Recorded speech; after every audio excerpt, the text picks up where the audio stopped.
Cursive T. Little loop and a squiggle. Pick up your pencil to the center of the squiggle. Big line down, bump, tail. And this tail will go straight through the T into the next letter. So again, little loop, squiggle, to the center, big line down, bump, tail. Do a couple more.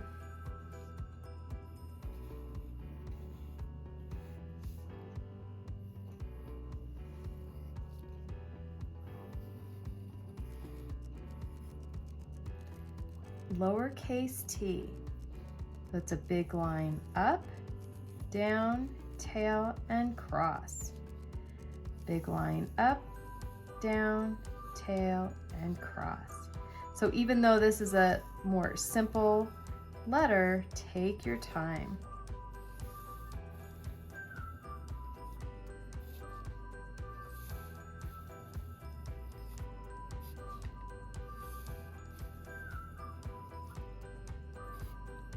Upper and lowercase cursive T.